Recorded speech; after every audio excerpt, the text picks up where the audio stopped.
আমার নাম কিউ, কিন্তু কৌশিক মুখার্জি তো মারা গেছেন। নমস্কার, আজকে আমাদের সঙ্গে যে চলচ্চিত্র নির্মাতা রয়েছেন তার কাজ নিয়ে ঠিক যেরকম প্রশংসা হয়েছে আবার হয়েছে সমালোচনাও। অর্থাৎ তিনি তার নিজের ছন্দে কাজ করতেই বরাবর ভালোবেসেছেন, আর সেখান থেকে উঠে এসেছে আরও অনেক গল্প। তিনি নিজের ছন্দে বাঁচতেও ভালোবাসেন, তেমনটা তো তার আশেপাশের মানুষরা বলেই থাকে। তবে মানুষটা ঠিক কেমন সেটা যেমন জানবো, ঠিক একইভাবে তার সিনেমার গল্পগুলো অনেক কিছু জানার আছে। তাই আর আজকে তাড়াহুড়ো করব না। অনেকগুলো প্রশ্ন রয়েছে কারণ তার নামের মধ্যেই রয়েছে কিউ। আর নতুন করে তার পরিচিতি দেওয়ার দরকার নেই, আমাদের সাথে রয়েছে নান আদার দেন পরিচালক এবং অভিনেতা Kaushik Mukherjee. Welcome. Thank you very much, happy to be here. আমার নাম কিউ, কিন্তু কৌশিক মুখার্জি তো মারা গেছেন। কি করে? অকাল প্রয়াণ হলো, নইলে কিউ জন্মাবে কি করে? কিউ এর জন্মের জন্য কৌশিক মুখার্জির মরাটা খুব ইম্পর্ট্যান্ট। সেটা কি আপনি নিজে মেরেছেন? এটাকে বলে ডেড সেলফ কিংবা ডেড আইডেন্টিটি। এটা কিন্তু জেন্ডার ডিসফোরিয়ার যে পৃথিবীতে আমরা এখন বাস করছি, এটা কিন্তু খুব ইম্পর্ট্যান্ট যে তোমার আইডেন্টিটিটা তোমাকে সমাজ কি দিয়েছিল এবং বড় হয়ে তুমি কি বুঝলে আমি কে, এবং সেইটা ওই সামাজিক আইডেন্টিটি নাও হতে পারে, যেটা আমার ক্ষেত্রে খুবই ইম্পর্ট্যান্ট ছিল যে ওই আইডেন্টিটিটা আমি নই। এটা কবে আপনি রিয়েলাইজ করলেন? আচ্ছা, আমি আপনি বলছি না, না, প্রথমেই কথা please। হয়ে গেছিল তুমি বলার। একদম, হ্যাঁ। সো এটা তোমার কবে রিয়েলাইজেশনটা এলো? খুব খুব তাড়াতাড়ি এসছে। মানে প্রথমত আমি ধরো বড় হওয়ার সাথে সাথেই আমি বুঝতে পারছিলাম যে আমার চারিপাশের আমার ইমিডিয়েট সমাজ যেটা, তারা আমাকে ভালোবাসে, আমিও তাদের ভালোবাসি, জায়গাটা ভালোবাসি, পরিবেশ ভালোবাসি। কলকাতা, আমি এখানেরই ছেলে, লেক গার্ডেন্সেই আমার জন্ম। কিন্তু আমি বুঝতে পারছিলাম যে এই যে এই ছেলেটার যে চাউনি, এই ছেলেটার যে গেজ, এই গেজটার সাথে আমি নিজে অ্যাকাস্টমড হতে পারছিলাম না। মানে অর্থাৎ কি বলবো, ধরো তুমি এইটা দেখছো, ঠিক আছে, যে এখানে তিনটে পরপর দরজা রয়েছে। এই তিনটে দরজা দুটো দিয়ে কোনো একটা দিয়ে বেরোনো যায়। এবারে তোমার মনে হচ্ছে ওটা, আমার ওটা মনে হতে পারে। এবার আমরা সবাই যদি একমত হই যে ওটা দিয়েই বেরোতে হবে, আমি দেখছি আমার খালি মনে হচ্ছে ওটা দিয়ে বেরোনো উচিত। বোঝাতে পারছি তো? দৃষ্টিভঙ্গির একটা তফাৎ, সেটা খুব আর্লি আমি রেকগনাইজ করি। কিন্তু তার সাথে সাথে এটাও সত্যি যে আমার বেশ কিছু বন্ধুবান্ধবও তখন ছিল যারা মিউজিশিয়ান, যারা আর্টিস্ট টাইপের হতে চাইছে, আমিও চাইছি, কিন্তু ঠিক কীভাবে হব জানি না। তাদেরও মনে হচ্ছে যে ওই দৃষ্টিভঙ্গির তফাৎটা আছে। তাদের মধ্যে বেশ কিছু জন আমার এখনও বন্ধু, এবং সেই দৃষ্টিভঙ্গির তফাতের জন্যই তারা তাদের জীবনটাকে অর্জন করতে পেরেছে, তাদের নাম অর্জন করতে পেরেছে। ঠিক তেমনভাবেই আমারও মনে হয়েছিল যে আমার এই দৃষ্টিভঙ্গিটা, এটা ডেফিনেটলি আমার যে সামাজিক পরিচিতি সেইটার দৃষ্টিভঙ্গি নয়। সুতরাং তখন আমার নিজেকে পরীক্ষণ করতে হয়েছে, নিরীক্ষণ করতে হয়েছে, তাহলে কি দৃষ্টিভঙ্গিটাকে যদি সত্যি ভাবি, তাহলে আমিটাকে আমায় চেঞ্জ করতে হবে ইনস্টেড অফ দৃষ্টিভঙ্গির চেঞ্জটা। নইলে তো দৃষ্টিভঙ্গি চেঞ্জ করা সবচেয়ে সোজা, ওই দরজা দিয়েই বেরোবো সবাই মিলে, বুঝতে পারছো? কিন্তু আমি যে এই দরজায় যেতে চাই, এই চেনা ছন্দের তার বাইরে বাঁচতেও সেই মানুষটা ভালোবাসে, সেই জন্য বোধহয় তার কাজে আমরা সেই প্রভাবটাই দেখতে পেয়েছি।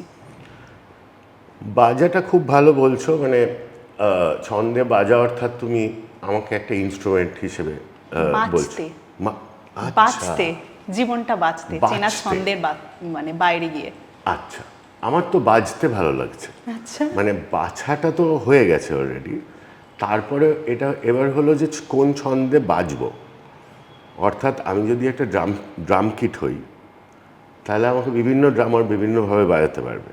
এটা খুব ভালো সংজ্ঞা, আমার এটা পছন্দ। আমি সত্যি যদি একটা ইনস্ট্রুমেন্ট হতে পারতাম খুব ভালো হতো, যে কোনো শিল্পী এসে যে কোনোভাবে বাজাতে পারছে, সময় আমাকে সেভাবে বাজাতে পারছে। এখন যে সময়টা চলছে সেই সময়ের ঠিক রিদমটা আমি অ্যাচিভ করতে পারছি। তাহলে তো অন্য কারোর হাতে মানে কন্ট্রোল হয়ে যাচ্ছে। যদি ইনস্ট্রুমেন্ট হও তাহলে ডেফিনেটলি কন্ট্রোল। তো কিন্তু ইনস্ট্রুমেন্ট কাদের হাতে কন্ট্রোলড হয়? যারা ইনস্ট্রুমেন্ট বাজাতে পারে। মিউজিশিয়ানরা Master. সবচেয়ে ভালো লোক সারা পৃথিবীর। আর্টিস্টরা কেউ কারোর কোনোদিন ক্ষতি করে না।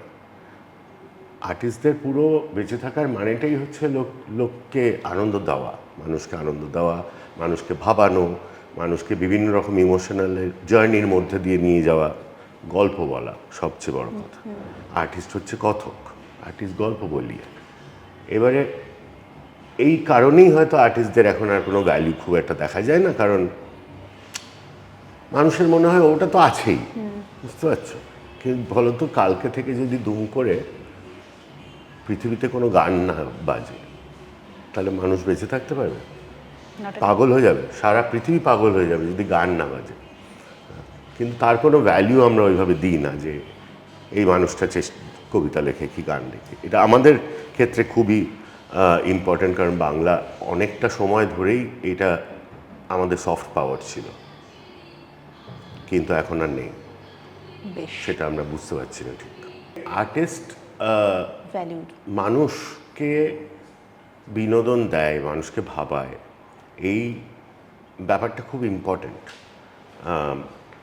মানে মনুষ্যত্বের বেঁচে থাকার পেছনে এটাই কারণ। নিশ্চয়ই কারণটা পেট্রোল নয় কি কয়লা নয়, কারণটা মানুষ বেঁচে থাকার কারণ হচ্ছে মানুষ নিজের ইমোশনাল জোনে বেঁচে থাকে, রাইট?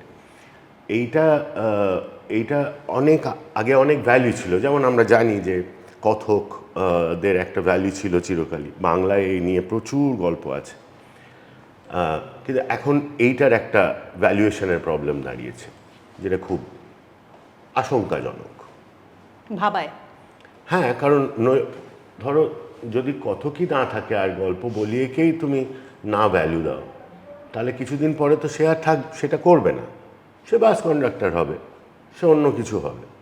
তার গল্প বলার তাগিদটা, আবার এটাও সত্যি যে আর্টিস্টের কিন্তু কোনো ক্ষমতা থাকে না এটা রোখার। সে তাকে চড় মারলে থাপ্পড় মারলেও সে কিছুতেই থামছে না, সে গান করেই যাবে, তার যেটা করার সে করেই যাবে, এটাও সত্যি। তো এই টানাপোড়েনটা এখন চলছে, খুব ইম্পর্টেন্ট। এখন একটা খুব চেঞ্জের সময়ে আমরা বেঁচে আছি, আর এখানে আর্টিস্টদের প্রয়োজন খুব বেশি, কারণ যখনই চেঞ্জ হয় তখন আমাদের দৃষ্টিভঙ্গি কোন দিকে যাবে, কোন দিকে যাওয়া উচিত, এটা দেখায় কিন্তু গল্পগুলো। একটু আগে আমি বলছিলাম নিজের ছন্দে বাঁচার কথা। এই রকম একটা ক্রাইসিস সিচুয়েশনে এখন বাঁচাটা কিভাবে দাঁড়িয়েছে? যে কোনো সময়ের মতনই তো প্রত্যেকটা সময়ের সাথে চলতে হয়। তো আমার মনে হয় এই সময়ের ক্রাইসিসটা আমি যেটা দেখছি যে আমাদের ক্ষেত্রে, বিশেষ করে বাংলায়, আমরা এক্স্যাক্টলি এই সময় কিভাবে চলতে হবে এটা মানে অধিকাংশ মানুষই ঠিক বুঝতে পারছেন না। এবং একটা ডিজিটাল দুনিয়ায় আমরা নেমে পড়েছি সবাই মিলে। হ্যাঁ, এবারে সেটা ঠিক কোথায় নিয়ে যাচ্ছে আমাদের সে সম্পর্কে কিন্তু কোনো ধারণা কারণ নেই। এছাড়াও আমি বড় হয়েছি এবং আমার জীবনটা কেটেছে হচ্ছে মূলত ইন্টারনেটের জন্য। মানে ইন্টারনেটের জন্যই আমি যা হওয়ার তাই হয়েছি।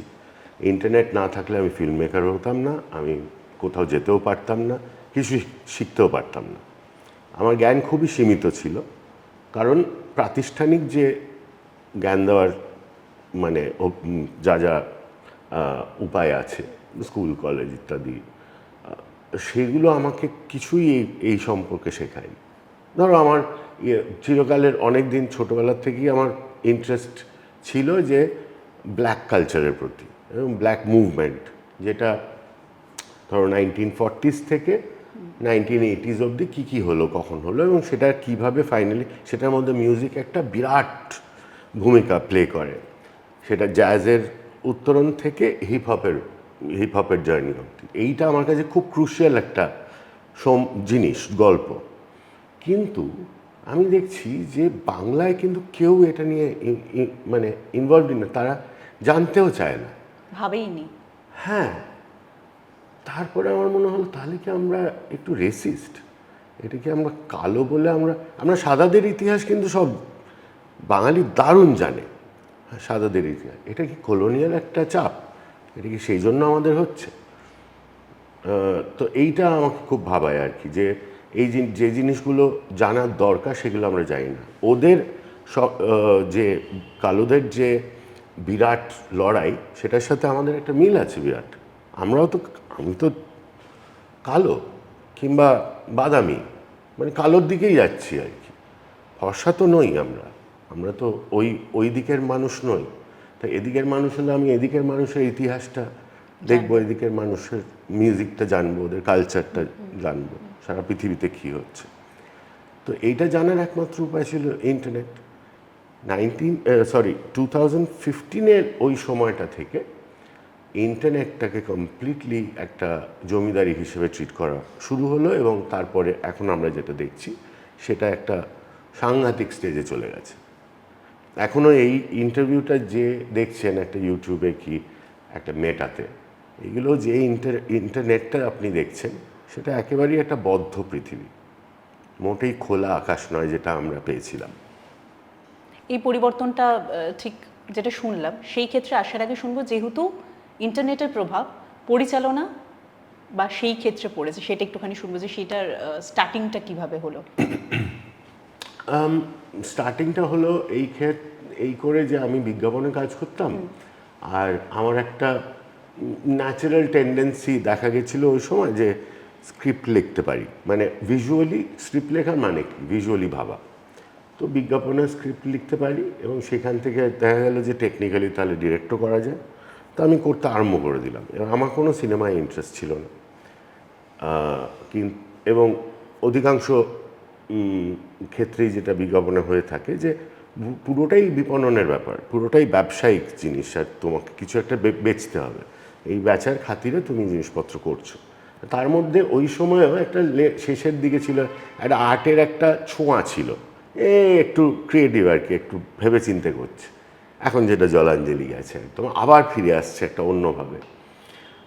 তো এই জিনিসটার একটা ইন্টারেস্টিং সময় আমি শেষ সময়টা দেখেছি, এবং তার থেকেই আমি ফাইনালি শ্রীলঙ্কায় যাই, এবং শ্রীলঙ্কাতে আমি একটা ভিডিও ক্যাসেটের দোকানে একটা VHS টেপ দেখি। ওই টেপটা দেখে আমি ফিল্ম মেকার হই, ওই সিনেমাটা দেখে, রান লোলা রান, যেটার কথা আমি আগেও অনেক ইন্টারভিউতে বলেছি। তাই ওটা নিয়ে বেশি বলছি না।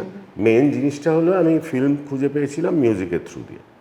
মিউজিকটা যদি আমি ওই মিউজিকে যদি না ঢুকতাম, ইলেকট্রনিক মিউজিক, ডান্স মিউজিক, তাহলে আমি এই ফিল্মটা দেখতে উদ্বুদ্ধ হতাম না, এবং ওই ফিল্মটা যদি না দেখতাম ওই সময়, তাহলে এসব কিছুই হতো না। আর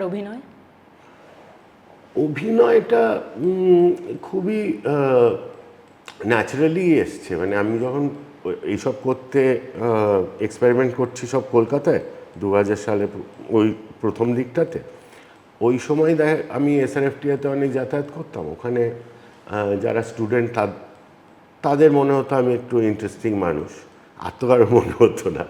তো তাদের মনে হতো বলে তারা স্টুডেন্ট ফিল্মে আমাকে কাস্ট করতে শুরু করে।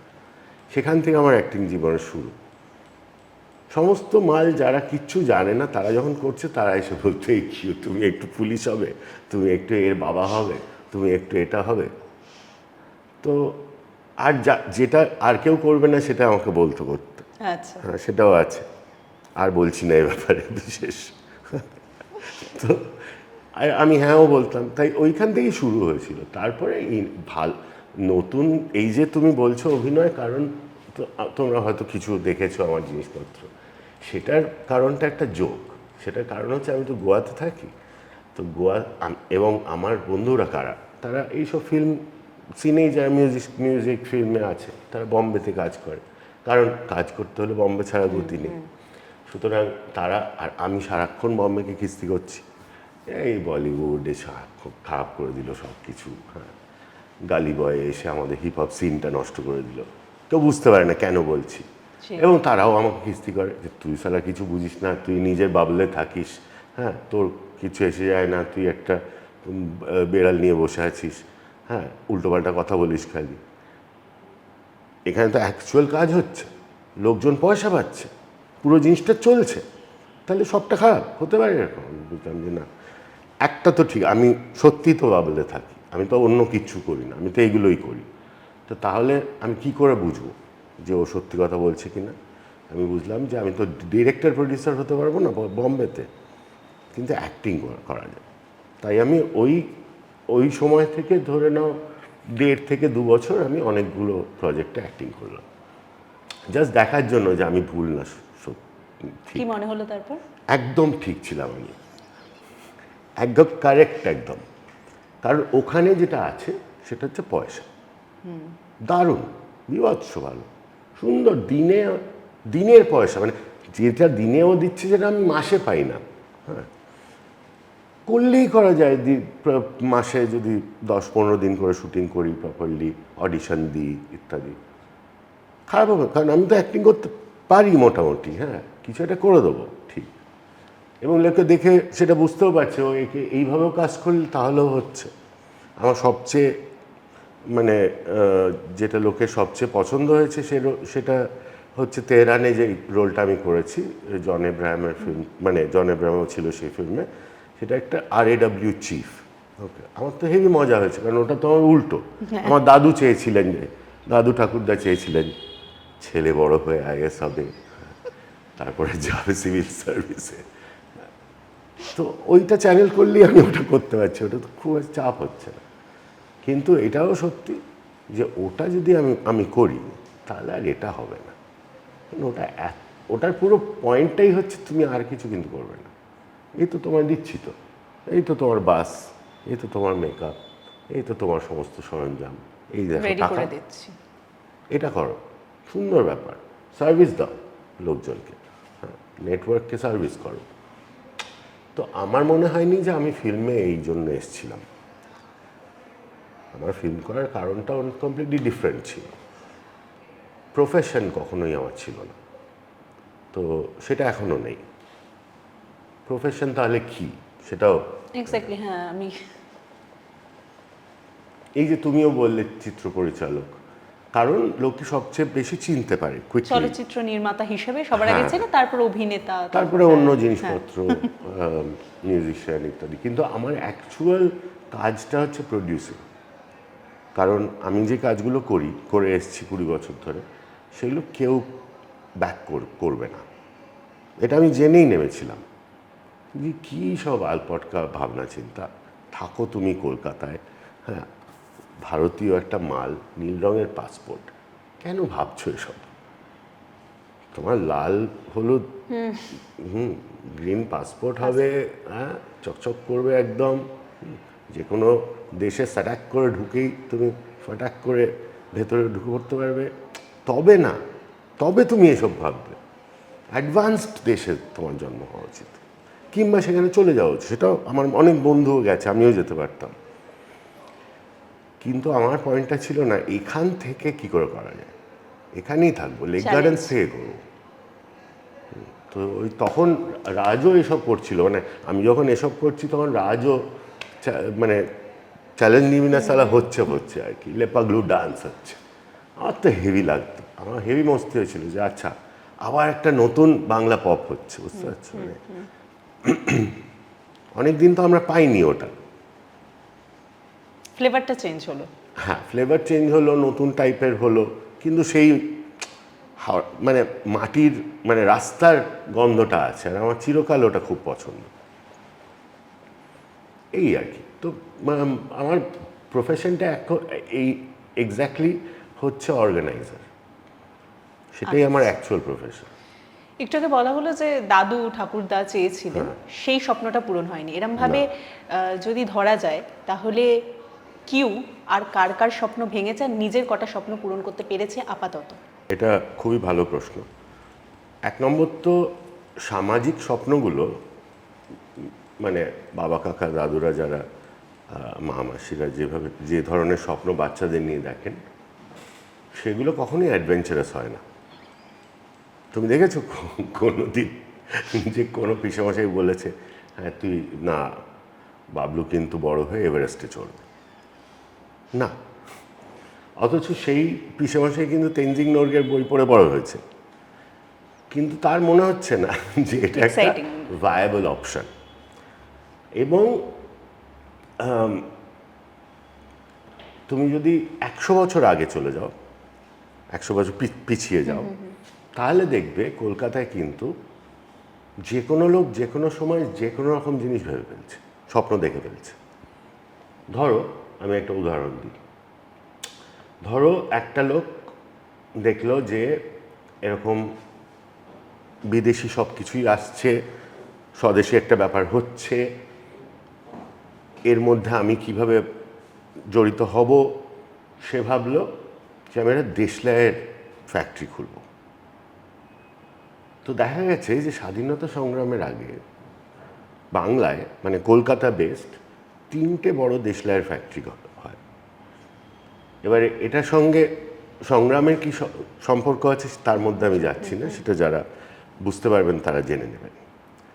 কিন্তু আমি আমার কথাটা বলার পেছনে উদ্দেশ্যটা হচ্ছে তার কাকা কিংবা তার পিসিমণি কিন্তু তাকে বলেননি যে এ কি দেশলাইয়ের ফ্যাক্টরি কেন করব, এটা কি কেউ করে? কারণ ওই সময় তো কেউ করেনি, রাইট?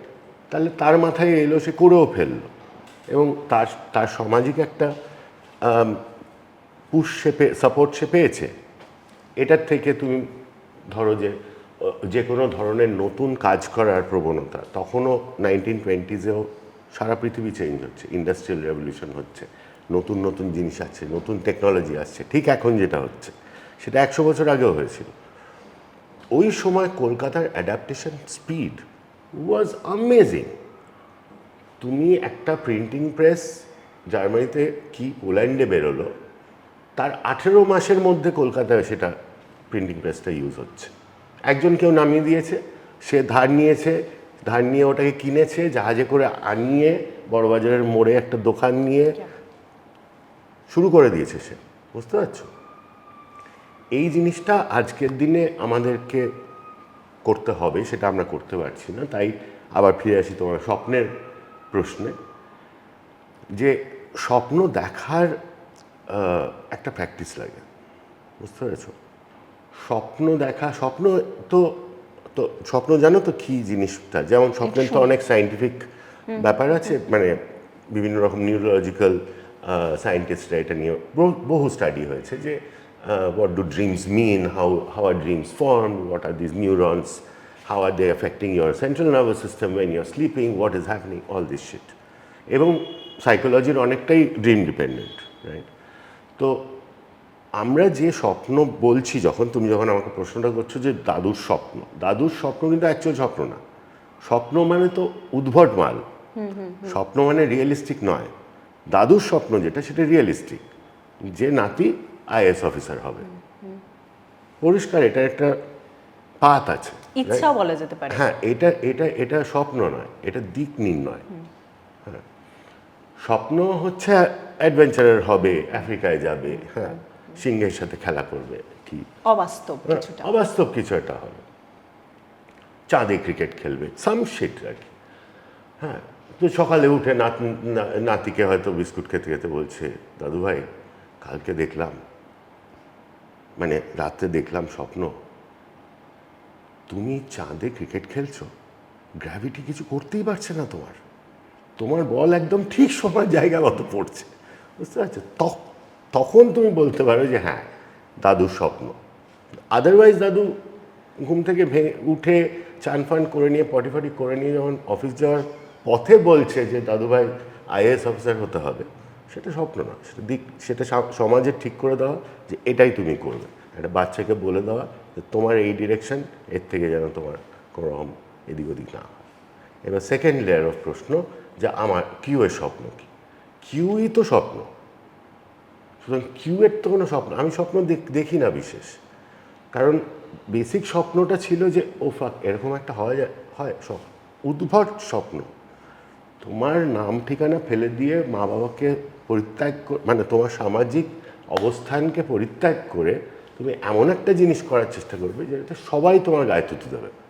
পাড়াপড়শি খিস্তি করছে, হ্যাঁ, একটা কি এত করছে যে ফাইনালি আমাকে গান্ডু করতে হলো, যে বল আমাকে, তাহলে আমার নামই গান্ডু, তাহলে তো এটা প্রপার নাউন হয়ে গেল। এবার তো আমার তো খারাপ লাগার কিছু রইল না, আর তো আমি খিস্তি বলছি না, এটা তো আমার নাম, গান্ডু বলে ডাক। তারপরে আমি নিজেকেই ডক্টরেট দিয়েছি, যাতে আমার পারিপার্শ্বিক সমাজ বুঝতে পারে যে অ্যাটলিস্ট আমি কিন্তু গান্ডু ইউনিভার্সিটিতে পিএইচডি করেছি, করে আমি ডক্টরেট পেয়েছি, এটা অনার, এটা একটা, তাই না, কনভোকেশন।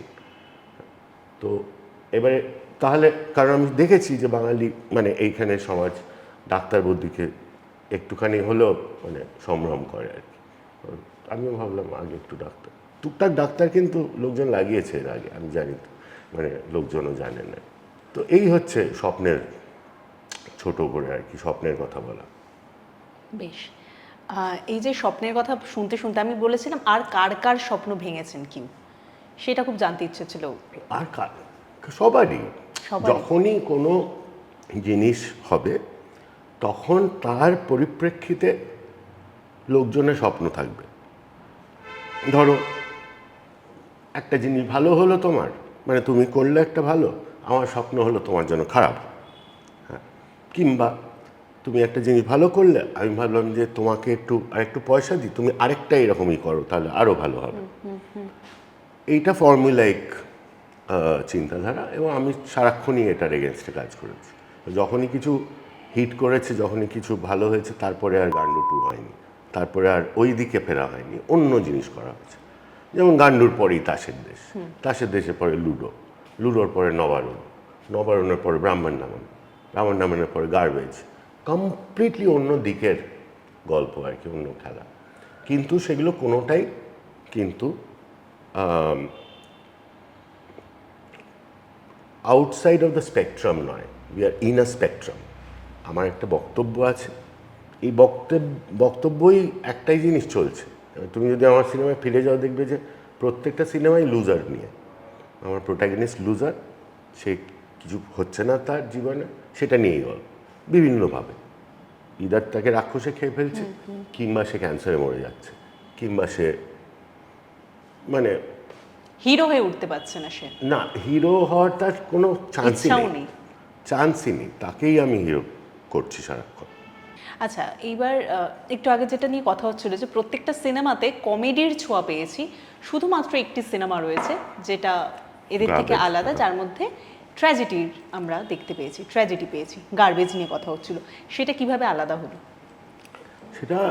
সেটা একেবারেই একটা কি ইমোশনাল রেসপন্স ছিল, কারণ আমি তো গোয়ার সঙ্গে আমার সম্পর্ক বহুদিনের। আমি তো ছোট্ট ছিলাম, যখন খুব ইমপ্রেশনেবল ছিলাম, ওই সময় আমি গোয়া যাই, এবং ওখানে আমার জীবনটা কমপ্লিটলি চেঞ্জ হয়ে যায়। আমি বুঝতে পারি যে অন্য ধরনের বেঁচে থাকার অনেকগুলো আরও উপায় আছে, যেভাবে আমরা বাঁচছি সেটা একমাত্র জিনিস নয়। এবং ওইটা হওয়ার পর থেকে আমার জীবনের ধারাটা, ডিসিশন নেওয়ার ভঙ্গিমা চেঞ্জ হয়ে গেছে, বাঁচার ভঙ্গিমা চেঞ্জ হয়ে গেছে। তো ফাইনালি যখন গোয়াতে শিফট করলাম এবং ওখানে থাকতে আরম্ভ করলাম পুরোপুরি, তারপরেও একটা দারুণ হানিমুন পিরিয়ড আমরা কাটিয়েছি। আমরা একটা দারুণ পিরিয়ড পেয়েছি অ্যাকচুয়ালি। আমরা খুবই লাকি, আমার জেনারেশন আর্টিস্টরা। 2004-05 থেকে 2015-16 অবধি আমরা একটা 10 বছরের দারুণ সময় পেয়েছি, golden age. We could do anything. আমি ভাবছি আজকে এটা করে ফেললাম, আবার কালকে ভাবছি ওটা করব, সেটাও করে ফেলছি। কিছুই আটকানো যাচ্ছে না, বুঝলে। আর টেকনোলজিটাও আমাদের সাপোর্ট করছে, ইন্টারনেট আমাদের পৃথিবী খুলে দিচ্ছে। তো এবং আমি পৃথিবীর কাছে পৌঁছতে চাইছি, পৌঁছে যাচ্ছিও। এটা দারুণ, সেই 6 মাস ধরে জাহাজের হোল্ডে থেকে ওটা করতে হচ্ছে না আমাকে আর। তো তারপর থেকে একটা অবভিয়াসলি এটা ক্র্যাশ করতে আরম্ভ করলো। এই ক্র্যাশটা যখন করতে আরম্ভ করলো, এটা একটা গ্লোবাল ক্র্যাশ। আমি শুধু বলছি না আমাদের দেশের ব্যাপার, এটা গ্লোবালি আরম্ভ হলো। যে আমরা প্রচণ্ডভাবে ভায়োলেন্স বেড়ে যাচ্ছে, এক্সট্রিমিজম বেড়ে যাচ্ছে, ফ্যাসিস্ট সরকার আসছে প্রত্যেকটা দেশে। এবং এতদিনের আমাদের যে লড়াইটা ছিল ইকুয়ালিটির, প্রোগ্রেসিভ জনতা, যেরকম আমাদের প্রোগ্রেসিভ আর্টিস্ট যারা আর কি, তারা চিরকাল লড়াই করেছি ইকুয়ালিটির জন্য, যে সবাই ইকুয়াল। ছেলে মেয়ে নির্বিশেষ যে কোনো সমাজে যে কোনো মানুষ কেউ চাকর নয়, কেউ মনিব নয়, কেউ এই নয়। তো জানি এটাও একটা স্বপ্ন, অলীক স্বপ্ন, কোনোদিনই ঠিক হবে না। তা বলে কি আমরা সেই স্বপ্ন দেখব না? নবারুণদা বলেছেন এই স্বপ্নই দেখতে হবে। তাই আমি দেখে যাচ্ছিলাম আমরা, কিন্তু চারিদিকে সব ক্র্যাশ করে যাচ্ছে। গোয়া খুবই একটা প্রোটেক্টেড কোকুন জায়গা ছিল, কিন্তু আস্তে আস্তে করে গোয়া চেঞ্জ হতে আরম্ভ করলো। এবং তার মধ্যে একটা বড় জিনিস যেটা আরম্ভ হলো সেটা হচ্ছে যে গোয়াতে ক্লোজ সোসাইটিস, মানে গেটেড সোসাইটিস হতে আরম্ভ করলো, যেটা আগে ছিল না। ধরো গোয়াতে আমরা এত বছর আছি, আমাদের সদর দরজা খোলা থাকে সারাদিন, সারা রাতও খোলা থাকতে পারে। মাঝে মাঝে এরকম হয়েছে যে আমি ঢুকেছি দরজায়, চাবিটা দরজায় লাগানো আছে। হ্যাঁ, সকালেও উঠিনি, মানে রাত্রি করে ফিরেছি নেশা টেশা করে, তারপরে ঘুমিয়ে পড়েছি, উঠছি হয়তো 11টার সময়, কারণ কেউ একজন বেল বাজাচ্ছে। আমি বাইরে এসে দেখছি দরজা খোলা, সে দাঁড়িয়ে আছে, আমাকে দেখাচ্ছে যে দেখাচ্ছে চাবিটা তোমার বাইরে। হ্যাঁ, আমার জীবনে কোনোদিন কিচ্ছু চুরি হয়নি গোয়াতে, বিশ্বাস করো। আমি ওয়ালেট ফেলে গেছি কোথাও, 24 ঘন্টা পরে এসে দেখেছি সেই ওয়ালেটটা ওখানেই আছে, কিংবা কেউ একজন যত্ন করে রেখে দিয়েছে। তো আমি এটাতেই অভ্যস্ত ছিলাম। কিন্তু 2017-এ কিছু ঘটনা ঘটে যেটাতে আমাদের পুরো বিশ্বাসটা কমপ্লিটলি ভেঙে যায়। একজন আমাদের বান্ধবী রিসেন্টলি গোয়াতে মুভ করেছিল, তার রেপ হয়, মার্ডার হয়, এবং সেই গল্পটা আমাকে শুধু নয়, আমাদের সবাইকেই, আমাদের বন্ধুবান্ধবকে প্রচণ্ডভাবে মুভ করে। কেন হয় এটা, আমি কী হয়েছিল, আমি খুবই গৌরী ব্যাপার, বুঝতে পারছো? তো ওই সময় না আমি পুরো ঘেঁটে গেলাম, যে আমার যে এতদিনের চেতনা ছিল, যেভাবে সিনেমা বানাতাম, আমি ভাবলাম যে সিনেমা যখন বানাতেই পারি, তখন এটা আমি করব না যে এইটা হলো এত বড় একটা জিনিস, তার একটা অভিব্যক্তি থাকবে না আমার ওভারে? হয়তো সেটা আমার শেষ ছবি, কে জানে। সেই হিসেবেই গার্বেজ হয়েছিল, মোটামুটি শেষ ছবি। এখনও অবধি গার্বেজের পরে আমি কোনো সিনেমা করিনি। এখন একটা সিনেমা হয়েছে, যেটা বের করার আমরা প্রচণ্ড চেষ্টায় আছি। নানান রকম সমস্যাও আছে, যেটা যে কোনো ছোট ছবির ক্ষেত্রে হয়ে থাকে। এখন আর ওই সময়টা নেই যে খুব সহজে আমি জিনিসটাকে অ্যাচিভ করে ফেলবো। তো ওই সময় থেকে আমি বুঝতে পারলাম যে 2017-এ আমরা একটা ট্র্যাজিক সময় ঢুকে পড়েছি। আবার কোভিড যখন হলো এবং দুটো লকডাউনের পরে আবার আমার মনে হলো কমেডি আবার ফিরছে, কারণ এছাড়া আর গতি নেই। ট্র্যাজেডি করে ডিপ্রেশনে আমরা মরে যাব, কারণ কিছুই ভালো হবে না। লাইফটাকে বেশি সিরিয়াসলি নেওয়া যাবে না। না, কোনোদিনই নিইনি। ওই সময়টা খুব একটু বিহ্বল হয়ে পড়েছিলাম আর কি, কিন্তু আদারওয়াইজ ওইভাবে ইমোশনালি কখনো না, চেষ্টা করি না নিতে আর কি। একেবারে 2017-র ওই ঘটনাটি ছাড়া গোয়া যেভাবে কিউয়ের ওপর বিশ্বাস রেখেছে এবং কিউ যেভাবে গোয়াকে বিশ্বাস করেছে, কলকাতা কি কোথাও একটা কিউকে সেই বিশ্বাসটা দিতে পেরেছে বা বিশ্বাস রাখতে পারলো কিউয়ের ওপর? প্রথমত তো কলকাতা একটা আরবান সেন্টার, গোয়া নয়। গোয়াতে যারা লোকজন আছে, যারা আমাকে, মানে তুমি যেটা পরিচিতির কথা বলছো, যেভাবে আমাকে চেনে, ভালোবাসে এবং সম্মান করে এবং স্পেস দেয় সেই জিনিস করার, যা খুশি করার জন্য, সেটা পশ্চিমবঙ্গে কখনোই পাইনি, কখনোই হয়নি। তার মেজর কারণ হচ্ছে যে যেভাবে আমি নিজেকে পরিচিতি দিয়েছি, যেমন এই যে বললাম, আমি তো বলছি যে তুমি আমার গান্ডু বলে ডাকো। তুমি যদি বাঙালি হও, তোমার কাছে এটা ওই সময়ে জোক ছিল না। হ্যাঁ, তুমি ভাবছিলে যে আমি তোমাকে হেয় করছি, আমি তোমাকে ছোট করছি, তোমার কোনো রকমভাবে আহত হচ্ছিলে তুমি। গোয়াতে তো সেটা হচ্ছে না, সে তো কমেডিটা বুঝতে পারছে, তার ওই প্রবলেমটা হচ্ছে না, কারণ তার সে ব্যাগেজটা নেই। তো আমার ফাইটটা তো ব্যাগেজের, আমার ফাইট তো মানুষের সঙ্গে নয়। মানুষের যেভাবে ব্যবহার করবে সে তো দেখছে চারিদিকে যে এরা কীভাবে ব্যবহার করছে। আমার যাদেরকে ভালো লাগে তারা কিভাবে বলছে এ কে, তো তোমার পিয়ার গ্রুপ কে, সেটা দেখতে হবে। এবার ধরো গোয়াতে প্রথম যে বাঙালি সেটেল করেন, মানে এই রিসেন্ট টাইমসের সবচেয়ে ইম্পর্টেন্ট, তিনি হচ্ছেন অমিতাভ ঘোষ, বিশ্ববরেণ্য নভেলিস্ট, কিন্তু ইংরেজিতে লেখেন।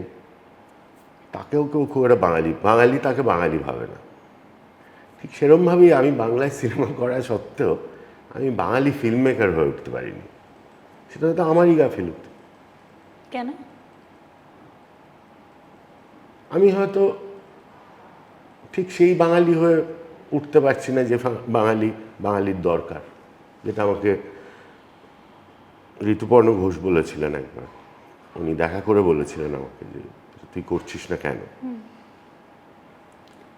তা আমি বুঝতে পারিনি উনি কি বলছেন, যে কি করতে হবে।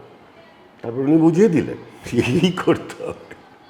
কেন করছিস না? তুই লম্বা, তোর গলা ভালো, প্রবলেমটা কোথায়? তুই জাস্ট কিছুতেই না। আমি হচ্ছে ক্লাসের খারাপ ছেলে না, আমি তো অসভ্য মাল। আমি লাস্ট বেঞ্চে বসি, আমি সারাক্ষণ কোনো না কোনো স্কিম করছি, পড়াশোনায় আমার ইন্টারেস্ট নেই।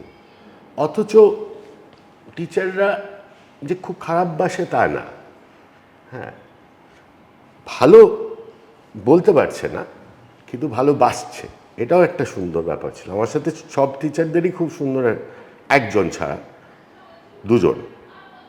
দুজন ছাড়া, বা আমি সাউথ পয়েন্টে পড়েছি, সাউথ পয়েন্টে প্রচুর টিচার, সাংঘাতিক ভালো ভালো টিচার, ইভেন আমাদের কলেজের দারুণ দারুণ টিচার। তারা জানতেন আমি এইরকম করি, কিন্তু টিচারদের একটা ক্ষমতা থাকে বোঝার যে এমালটার পার্টস আছে, একেবারে তাদের চোখ আলাদা হয়, তাদের চোখ আলাদা। ওইগুলো না পেলে আমরা হতো, রূপম আর আমি একই ক্লাসে পড়তাম, রূপম ক্লাস করতো, আমি ক্লাস কাটতাম, কিন্তু এমন নয় যে আমাকে খারাপ বাসতেন ওনারা, চিরকাল সাপোর্ট করে গেছে। কিছু না কিছু কোনো ঝামেলা হলো, প্রিন্সিপাল প্রচণ্ড খচে গেছে, বার করে দেবে, তখন হেড অফ দ্য ডিপার্টমেন্টে গিয়ে বলেছে না বার করবেন না, আমি বলছি দাঁড় করিয়ে রাখবো ক্লাসের বাইরে। ওকে দাঁড় করিয়ে রাখলেও অসুবিধা, দাঁড় করালে বাইরে নাচে ফাচে ক্লাসের বাইরে, তখন অন্য ক্লাসের অসুবিধা হয়, ওনারা দূর থেকে দেখতে পায় এই নাচছে, এই ক্লাসটা দেখতে পাচ্ছে না, এইসব আর কি মজা। স্কুলে অনেক দুষ্টুমি থাকলেও টিচারদের যে একটা চোখ থাকে সেটা দিয়ে তারা চিনে নিয়েছিলেন সেই মানুষটাকে, সেটা তো খুব ভালো কথা। কিন্তু একটু আগে আমি যে স্বপ্নের কথা বলছিলাম ওটা বারবার ঘুরিয়ে একটা জায়গাতেই আসতে চাইছিলাম, কতগুলো মেয়ের স্বপ্ন ভেঙেছে কি? ও আচ্ছা,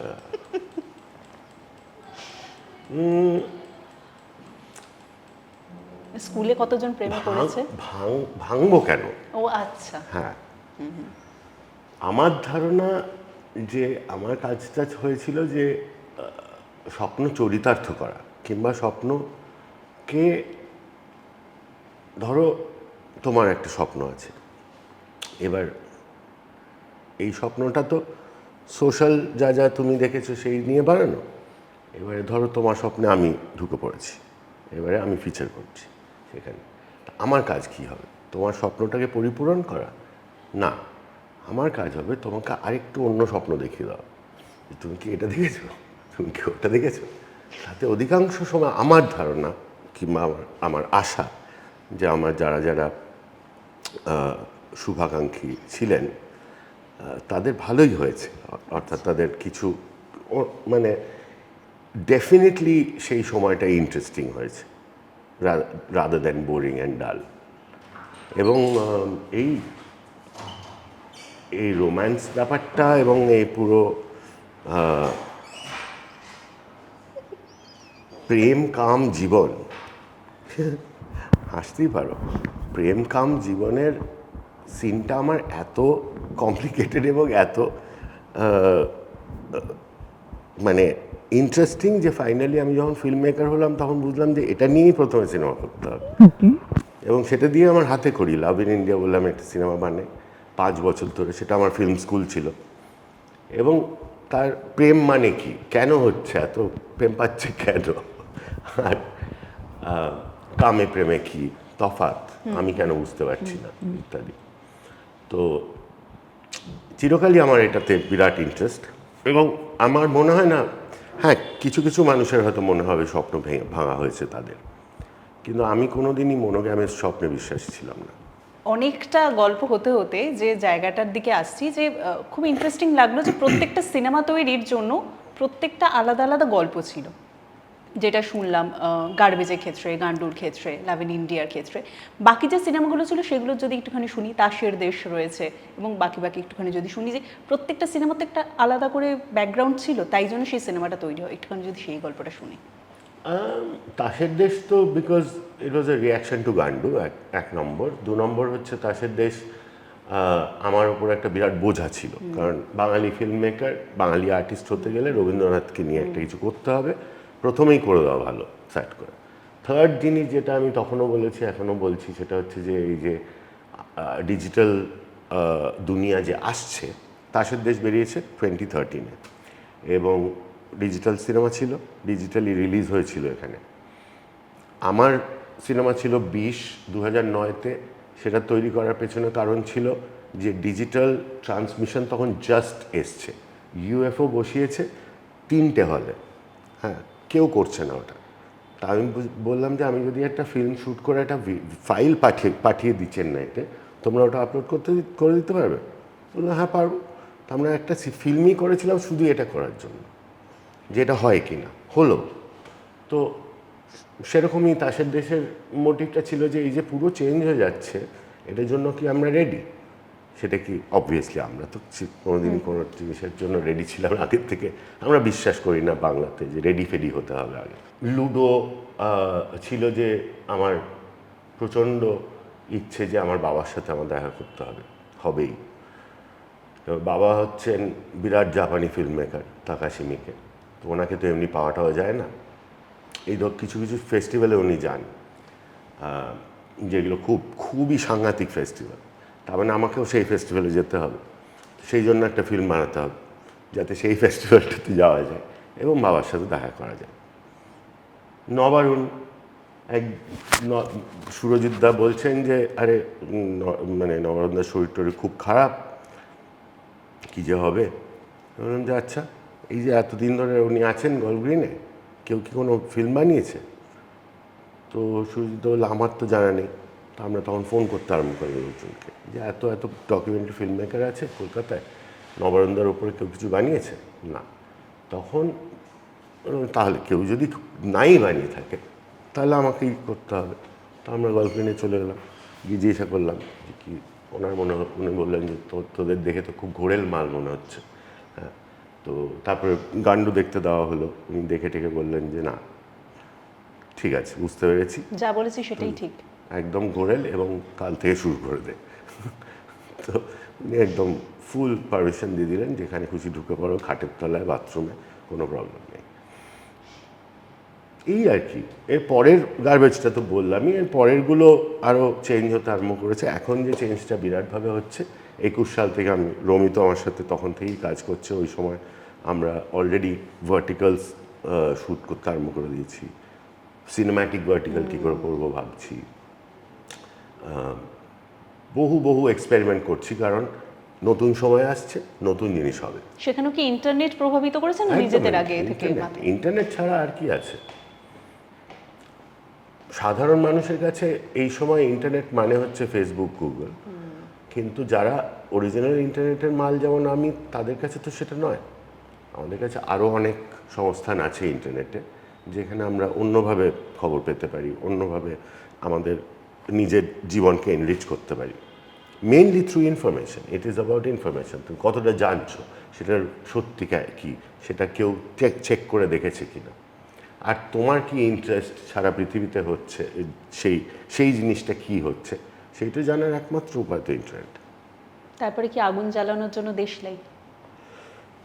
আগুন জ্বালানোর জন্য দেশলাই তো এখন কেউ ইউজ করছে না, সেটা নিয়ে আমি খুব বিচলিত ছিলাম, যার জন্য দেশলাই আমার খুবই ইম্পর্ট্যান্ট একটা শব্দ, এবং ম্যাচ বক্সটাও আমার খুব ইম্পর্ট্যান্ট একটা সম্পদ।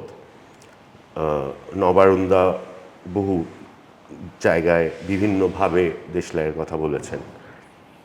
দেশলাই হচ্ছে একটা প্রমিস, একটা দেশলাই কাঠি, খুবই ছোট্ট সামান্য জিনিস, কিন্তু ফাট করে লেগে গেলে বড়ও হতে পারে। তো আর আগুন তো কিভাবে লাগে আমরা জানি, দুতলায় আগুন লাগলে 8 তলায় আগুন লেগে যেতে পারে, টুক করে হয়েই যেতে পারে আর কি, মাঝখানে কিছু নাও পড়তে পারে। তো দেশলাই এই সিনেমাটা বেশ কয়েকদিন ধরেই আমরা বানাচ্ছি, কারণ ইন্ডিপেন্ডেন্ট ছবি এখন বানানো খুবই মুশকিল। এবং এই সিনেমাটা এটা সিনেমা হিসেবে আরম্ভও হয়নি, মানে একটা ওয়ার্কশপ হিসেবে আরম্ভ হয়েছিল, তারপরে জিনিসটা আস্তে আস্তে করে বাড়তে বাড়তে একটা সিনেমার পরিণতি ঘটে। এবং আমার অধিকাংশ আরও সিনেমার মতো এটাও একটা মিউজিক, একটা গানের থেকে অরিজিনেট করেছে। আমি দেশলাই বলে আমি একটা গান লিখি এবং সেটা করার পরে আমাদের মনে হয় ও ফাক, এটা তো বেশ ইন্টারেস্টিং জিনিস মনে হচ্ছে। তো এবং সেখানে এই গানটার রসটা থেকেই, কি ছন্দটা থেকেই সিনেমার ছন্দটা আবিষ্কৃত। তো এখন সিনেমাটা তৈরি হয়েছে, মিউজিক রিলিজ হচ্ছে, এই মাস ধরে মিউজিক রিলিজ হবে একটা অদ্ভুতভাবে। এবং খুব ইন্টারেস্টিং জিনিস হচ্ছে যে গালি গ্যাং বলে একটা কোম্পানি আছে বম্বেতে, এর একটা মিউজিক লেবেল, এখানে কেউ চেনে না, কিন্তু গালি gang one of the biggest new labels of India.